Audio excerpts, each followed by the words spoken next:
안녕하십니까. 광주 MBC 뉴스투데이입니다. 먼저 오늘의 주요 뉴스입니다. 금호타이어 이사진이 새로 꾸려지고 8천억 원대의 자금이 수혈되면서 경영정상화 작업이 속도를 내고 있습니다. 구급자로 환자를 이송하다가 교통사고를 낸 119 대원이 불구속 입건됐습니다. 청와대 국민청원에는 구급대원을 처벌하지 말아달라는 청원이 잇따르고 있습니다. 강진 여고생 사망 사건은 계획된 범죄로 가닥이 잡혔습니다. 경찰은 여고생의 아버지 친구를 범인으로 지목했지만 사건은 여전히 의문투성입니다. 5.18 민주화운동 진상규명위원회가 오는 9월 14일 공식 출범할 예정이지만 국회 공전 때문에 위원 위촉이 늦어지고 있습니다. 금호타이어가 경영정상화 작업에 속도를 내고 있습니다. 주주총회를 통해서 새로운 이사진이 꾸려졌고 시설 투자와 수익구조 개선을 위한 8천억 원대의 자금도 수혈될 예정입니다. 이계상 기자입니다. 금호타이어가 임시 주주총회를 열어 더블스타 그룹의 차이용선 회장과 장진화 재무책임자를 사내 이사로 선임했습니다. 이들은 비상근직인 기타 비상무 이사로 이사회에 참여할 예정입니다. 약속대로 금호타이어 기존 경영진인 김종호 회장 등에게 독립적 경영권을 주겠다는 뜻으로 해석됩니다. 금호타이어는 노사정위원회의 추천을 받아 노동법 학자인 조선대 최용엽 교수를 사회 이사로 선임했습니다. 중국 기업인 더블스타가 금호타이어의 최대 주주가 된 상황에서 경영진을 견제하고 노동자의 이익을 대변하는 역할을 해낼 수 있을지 주목됩니다. 더블스타는 주총 이후 6,463억 원어치 유상증자 대금을 완납해 45%의 지분을 보유하게 됐고 금호타이어는 58년 만에 새 주인을 맞이했습니다. 산업은행 등 채권단은 금호타이어에 2천억 원의 신규 대출을 지원할 예정입니다.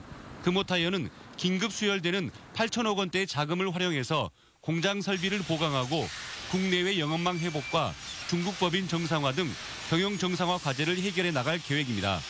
MBC 뉴스 이계상입니다. 세계 수영대회를 1년 앞두고 방한한 국제수영연맹 대표단이 어제 여수를 방문해서 하이다이빙 경기 개최 가능성을 검토했습니다. 여수 엑스포 해양공원을 둘러본 대표단은 임시 수조를 놓는다면 하이다이빙 경기가 가능하다고 판단하고 기술 검토를 계속하기로 했습니다. 이에 대해 광주시와 수영대회 조직위는 하이다이빙 경기를 개최 도시가 아닌 타 지역으로 옮길 수 없다는 입장이고 수영연맹 회장은 개최 도시의 의견을 최대한 존중하겠다고 말한 것으로 알려졌습니다. 광주 수영대회 D-1년 기념행사가 오늘 조선대 운동장에서 열립니다. 기념행사에선 대회 유치부터 현재까지의 준비 상황과 과정을 담은 영상과 수영대회 홍보대사인 박태환, 안세현 선수의 영상 응원 메시지가 상영되고 인기 가수들이 참여하는 대형 음악회가 진행됩니다. 또 5.18 민주광장 일대와 대인시장, 남광주 야시장 등 광주 시내 곳곳에서는 프렌즈 페스티벌과 동아시아 문화공연 등 다양한 문화 행사가 펼쳐집니다. 응급 환자를 살리기 위해서 교통신호를 위반한 구급대원들을 처벌하는 문제가 뜨거운 논란입니다. 사람을 살리려다 사고를 낸 구급대원을 처벌하지 말아달라는 여론이 법률 개정으로 이어질지 주목됩니다. 송정근 기자입니다. 119 구급차 안에서 구급대원들이 음식이 목에 걸려 의식이 없는 90대 할머니를 살리기 위해 안간힘을 쏟습니다. 빨간불에서 갈까 말까 주춤거리던 구급차는 급한 나머지 교차로에 진입하고 이를 미쳐보지 못한 승합차가 오른쪽에서 들이받습니다. 차량 밖으로 튕겨나간 구급대원들은 부상에도 아랑곳 않고 환자에게 기어갑니다.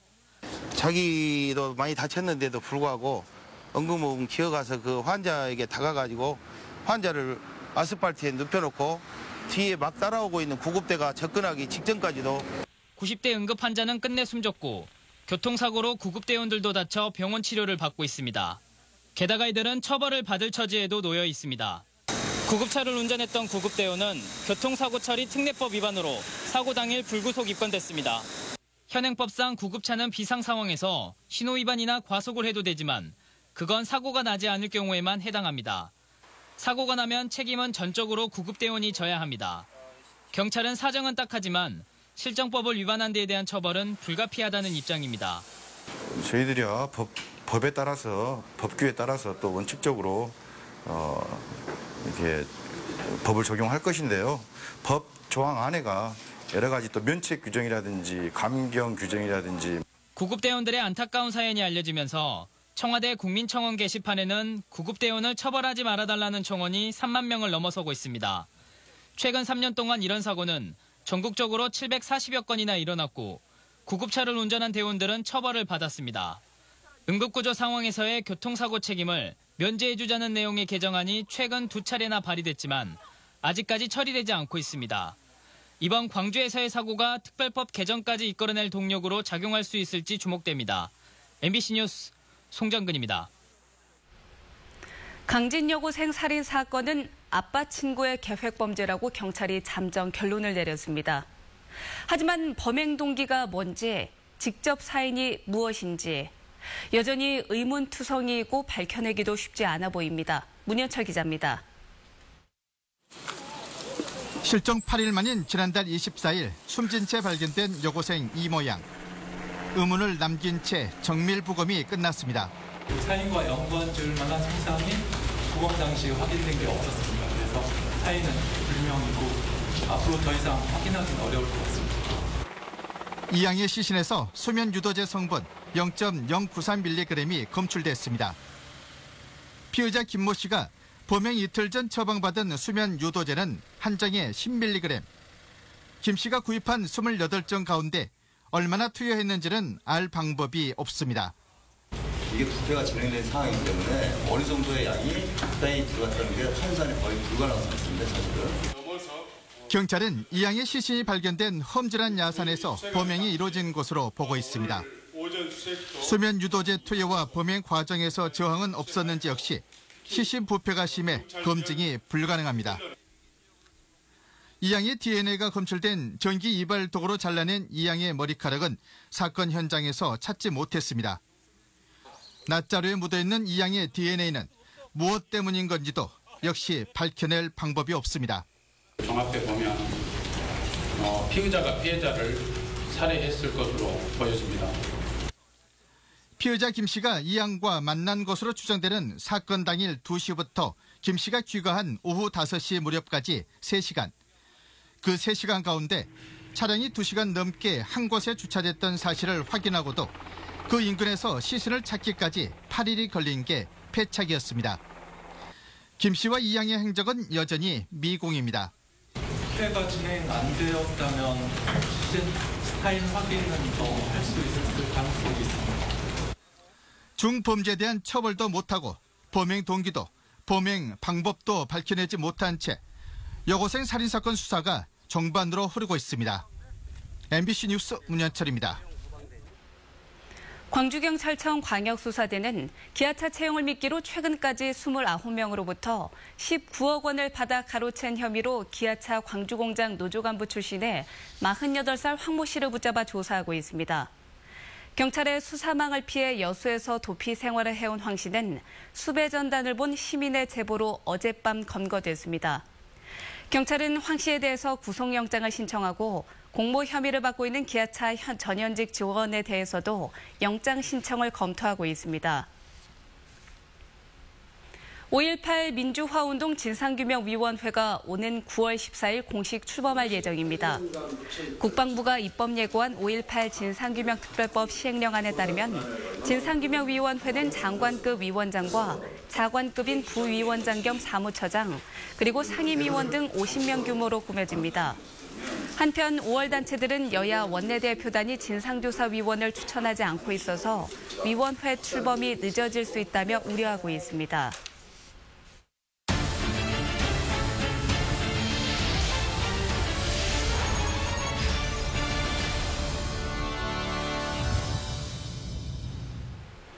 새로 출범한 전남 시군의회가 대부분 의장단과 상임위원장을 선출했습니다. 전체 시군의원의 77%가 민주당 소속인 만큼 민주당 주도로 꾸려졌지만 이른바 협치를 위한 고심의 흔적이 눈에 띄는 곳도 있습니다. 박영훈 기자입니다.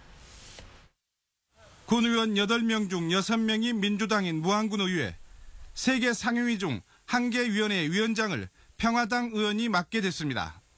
민주당 소속 군의원들이 일당 독식 형태의 의회 구성은 안 된다는데 의견을 모았기 때문입니다. 의회에서 결정했던 문제는 한 개인 결정이 아닙니다. 전체가 결정하는 겁니다. 그래서 각 의원의 그 능력, 의원이 갖고 있는 비전 이런 것이 한쪽 함축이 돼야 그게 진정한 의회의 의결권이 완성됐다고 보거든요. 그런 측면에서 다음 주 원 구성 예정인 목포와 진도군 의회를 제외한 전남 20개 시군 의회의 신임 의장입니다. 무소속 의장을 선출한 곡성군 의회를 빼고 모두 민주당 의원이 의장직을 맡았습니다. 해남과 광양에서는 여성 의원들이 의장을 맡았습니다. 부의장의 경우 영암군 의회 평화당, 곡성, 보성, 영광군 의회가 무소속 의원을 선출했을 뿐 역시 모두 민주당 소속 의원들입니다. 여수, 나주, 담양, 화순, 완도, 신안군 의회는 상임위원장 자리 모두 민주당 소속 의원들이 차지했습니다. 이와 달리 해남군 의회가 민주평화, 민중당 의원 각각 1명씩 상임위원장직을 맡았고 순천, 광양, 고흥, 보성, 장흥, 강진, 영암, 무안, 한평, 영광, 장성군 의회는 야당과 무소속 의원이 1명 이상 상임위원장으로 뽑혔습니다. 해당 시군 의회는 나눠먹기식 배분이 아니라 대부분 협치를 위한 결정이라고 밝혔습니다. 전남 22개 시군 의회 의원은 모두 301명으로 전체 77%인 232명이 민주당 의원들입니다. MBC 뉴스 박영훈입니다. 광주시교육청이 내년 예산 편성에 시민들의 의견을 반영하기 위해서 설문조사를 진행하기로 했습니다. 설문조사는 오는 9일부터 2달 동안 진행되고 교육격차 해소와 학력 신장, 학교 교육 여건 개선 등에 대한 시민들의 의견은 예산 편성의 기초자료로 활용될 예정입니다.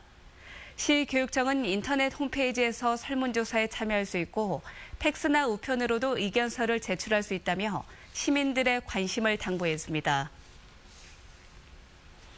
1조 원 이상 투자되는 여수 경도 해양관광단지 조성의 최대 현안 가운데 하나는 연륙교 건립입니다.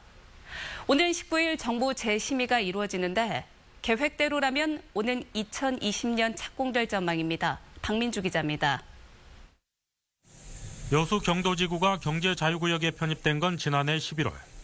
경제자유구역으로 편입되면서 오는 2024년까지 1조 원이 투자되는 해양관광단지 조성에도 탄력을 받았습니다. 무엇보다 경도의 관문인 연륙교 건립에 대한 기대감을 높였습니다. 하지만 연륙교가 포함된 경도개발 변경안은 지난달 열린 산업통상자원부 경제자유구역위원회 심의를 통과하지 못했습니다.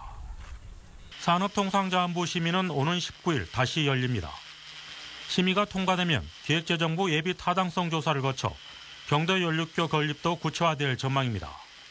기획재정부의 예비 타당성 조사라고 사업의 이 적정을 추진될 수 있는지 검토하는 단계가 있습니다. 그 단계를 통과하고 나서야 그 사업 국비 투입 계획이 확정됩니다. 계획대로라면 전라남도와 전남개발공사, 투자자 측은 행정 절차를 거쳐 오는 2020년 경도 신월동 1.9km의 연륙교를 착공하게 됩니다. 1,000억 원의 건립비는 투자자가 20%, 나머지는 국비와 전남도, 여수시가 분담합니다. 연륙교 건립과 함께 경도지구는 6성급 호텔과 워터파크, 마리나 시설을 갖춘 복합 해양관광단지로 개발됩니다. 지역의 최대 관광개발 사업으로 부상한 경도개발. 경제자유구역 편입에 이어 정부의 심의 통과가 개발 속도를 결정짓는 현안이 되고 있습니다. MBC 뉴스 박민주입니다. 질병관리본부가 전국에 일본 뇌염 경보를 발령했습니다. 일본 뇌염 경보는 매개 모기인 작은 빨간집 모기가 전남 지역에서 기준 이상으로 발견됨에 따라 이루어진 조치입니다. 일본 뇌염은 예방 백신이 개발돼 있어서 생후 12개월부터 만 12세 아동은 예방접종을 하는 게 중요합니다. 신임 김형환 광주지방국세청장이 취임식을 갖고 본격적인 업무를 시작했습니다. 김형환 광주지방국세청장은 취임사를 통해 납세자 중심의 세무 행정을 펼쳐서 자발적인 성실 납세 문화를 확산시켜 나가겠다고 밝혔습니다. 김 청장은 고소득자의 고질적, 지능적 탈세에 대해 엄정하게 대응해 조세 정의를 실현하겠다고 강조했습니다. 한편 전임 이은항 광주지방국세청장은 국세청 본청 차장에 임명됐습니다.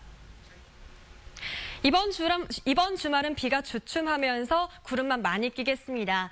오늘은 본격적인 더위가 시작된다는 절기 소서지만 광주의 아침 기온이 20도로 어제보다 3도가량 낮겠고 낮 기온은 29도로 어제와 크게 다르지 않겠습니다. 그 밖에 전남 지역은 평년 기온보다 낮은 기온 보이겠습니다. 나들이 계획 세워보시는 것도 좋겠습니다.